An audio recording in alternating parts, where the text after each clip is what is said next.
মাত্র ৩টা কলা দিয়ে বড়া বানাইছি, বিশ্বাস হচ্ছে না। খেতে এতটাই মজা ছিল। আর ভেতরটা ক্রিস্পি, বাহিরেটা ক্রিস্পি, আর ভিতরটা ছিল সফট, আর খেতে অনেক মজা ছিল। আর রেসিপি বেশি কথা না বলে আমরা রেসিপিটি শুরু করি। আর এদিকে আমি এগুলো বড়া বানানোর জন্য ৩টা কলা ইউজ করেছি। আর এই যে দেখো, কলা ছিলকা তো তোমরা ছিলতে পারো না, আর ভিডিওটা দেখা লাগে। যাই হোক, তোমরা তো শুনতে পারবাই, সবাই পারবা ছিলতে। আর এদিকে আমি কলা ভালো করে ব্লেন্ড করার পর আমি ভিডিও করতেই ভুলে গেছিলাম যে কি কি অ্যাড করছি। এখন আমি তোমাদের মুখেই বলে দিই, দেখা লাগবে না। পানি অ্যাড করছে, চিনি অ্যাড করছে, এরপর বেকিং পাউডার, সর্বশেষে আমি এই আটা অ্যাড করছি। তোমরা আটা অ্যাড করবা অথবা ময়দা, যেটাই পারো। আর তোমাদের আমি হাত দিয়ে জ্বালাইতেছি, তোমরা চাইলে হাত চামচ দিয়ে করতে পারো, কোনো সমস্যা নেই।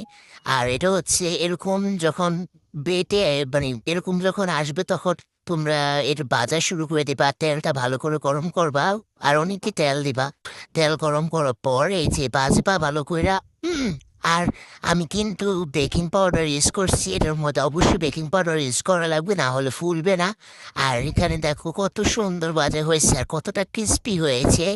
আর এটা খেতে অনেক মজার লেগেছিল।